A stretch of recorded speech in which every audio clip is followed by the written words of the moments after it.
มอยสูงค่ะเมื่อในเป็นวันที่20เดือนธันวาคมที่4ปี2025เป็นวันจันทร์ในตอนในเดียวเนาะพี่น้องค่ะมารับถอมด้วยข่าวงาวนางหญิงสาวก็หนึ่งถูกย่าเคี่ยวแหลนมาที่ในเมืองไทยสืบมันก็ย่าเคี่ยวแหลนมาเถียงที่ในเมืองคมตุมเมียมมาเด็กให้เหตุการณ์จับเพียนเลื่อนสุดมันน่ารู้เส้นสายใจเหี่ยวก็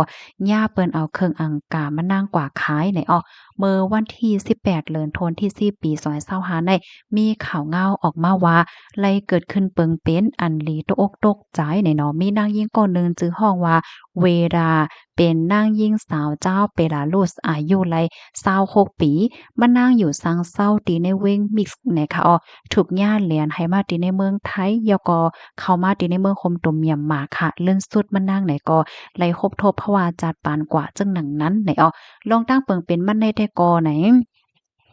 เมื่อแต่ในมานั่งเนี่ยก็หันการหันงานมีก้นโจ้เฮ็ดการสังเสียงจังได๋น่ะเนาะได้เป็นนักการต่างงานเกี่ยวกับเลยลองถ่ายห้างถ่ายแบบว่าสังว่าเฮ็ดไหนมานั่งเนี่ยก็จังไรแทบตัดใจเสียก็ออกข้าวตั้งลูกดีเมืองเขานั่นมาที่เมืองเกาะกรุงเทพเมืองเลินโทนที่เก่า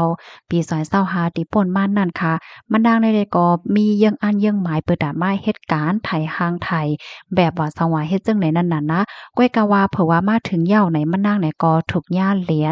เอาคามแลนเลียนเสียก็มาทางฝั่งเมืองโฮมตุมเมียมมากำนันเปิ้นเนี่ยก็ยืดเอาปรับคาเมืองแลโฟนมานางในดังเสียงดังหมดค่ะสืบนั่นเปิ้นก็ส่งกว่าดีคงจะเพียนเพราะว่ากว่าถึงที่โฮงจะเพียนยาวไหนเปิ้นก็ให้มานั่งเฮ็ดการให้มานั่งเปิดกล้องเปิดข้องแอปพลิเคชันหาก็หาโกในคณะเสียก็ให้เหรียญโพจ่ายอันถางว่าเป็นก้นมักก้นมี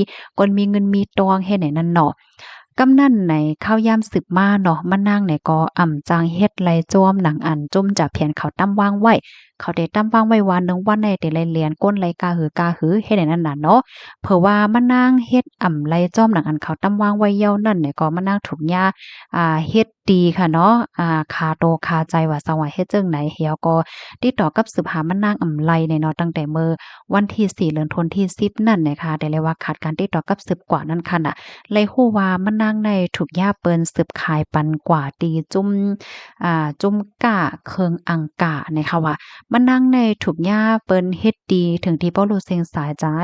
เลยฮู้ว่าเคิงอังกามันนางนั้นก็เปิ้นเอากว่าขายตอนตาคับโตที่อันเลอนั่นแต่ก็เปิ้นเอากว่าเผาแปรแท้ไหนอ้อ ข้าวยามสืบมาเนี่ยก็มีคนสืบโฟนมาหาก้นดีเฮินมันนางค่ะเนาะลาดว่ามันนางนั้นรู้สึกสะใจกว่าเหย้าเคิงอ่างกามันนางเปิ้นก็เอากว่าขายและขับโตอันเลอนั่นเปิ้นก็เอากว่าเผาเหย้าเฮ็ดไหนปยก็ลาดว่าเพราะว่าสู่ไข่ไลอันเป็นเผาเตาลูกสู่กอเตไลปันเงิน500,000 ดอลลาร์เตตกเงินไทยอยู่16ล้านบาทแน่ๆกำไรก็เป็นแม่เนี่ยก็คัดจ่ายค่ะเนาะเปิดตาเต ตุกย้อนไฮไลต์อันเป็นเผาเตา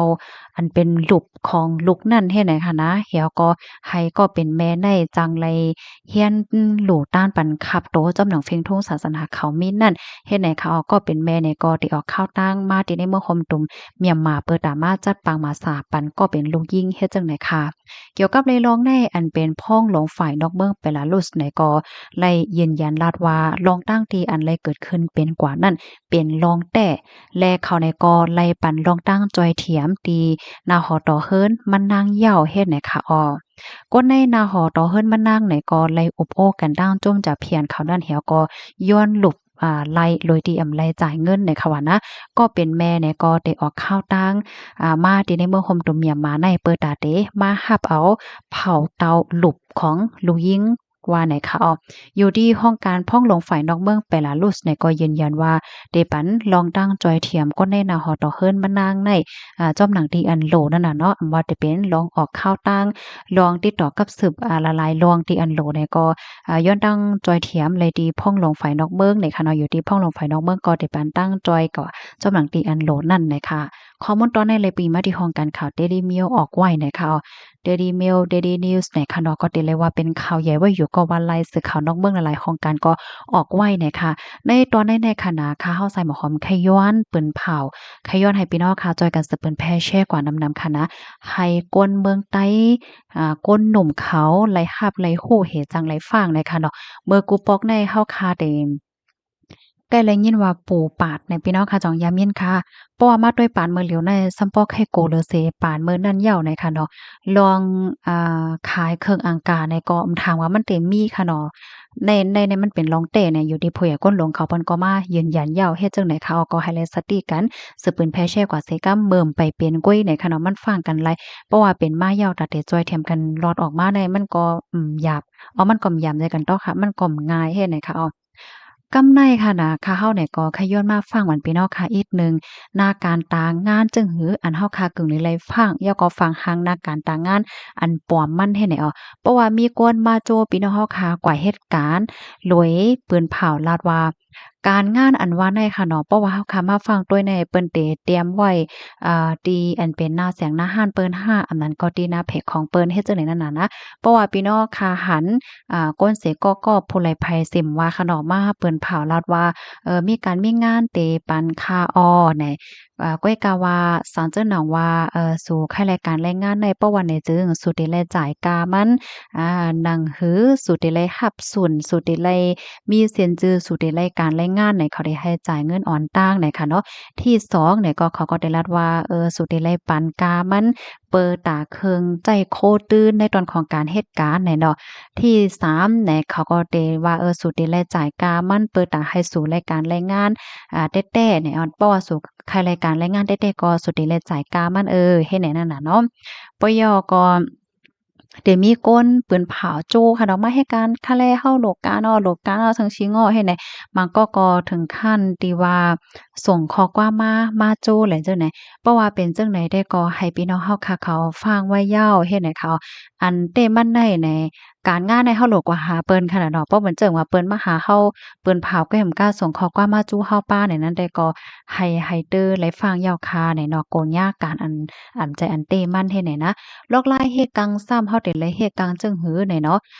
ข้อที่1ค่ะหาข้อมูลเกี่ยวกับเลยลองคอมบันนีตัวอย่างเปิงแต้งมันไหนเปิ้นเผาออกมาค่ะเนาะมาเพราะอันเปิ้นเผาในอันเตมันก็จังเป็นไรอยู่เนาะเพราะเปิ้นลาดว่าคอมบันนีอันในโลโก้เนี่ยพี่น้องค่ะเนี่ยก็กว่าหาข้อมูลคอมบันนีอันนั้นว่าเป็นคอมบันนีอันเต5มีไว้อยู่ดีเลย2เซนจึงหือเฮ็ดเนี่ยเนาะก้อยก็ว่ามือเหลียวในอันเป็นจุ่มเหรียญเขาในเขาก็ใกล้กว่าอ้างเอาจื้อคอมบันนีเปิ้นมาใจเนี่ยก็ซ้ำมีค่ะเนาะก็ให้หาข้อมูลนำๆหน่อยค่ะ ข้อที่2เนี่ยก็ให้เฮาคากดทัดด้วยกองก้นใจตื้อ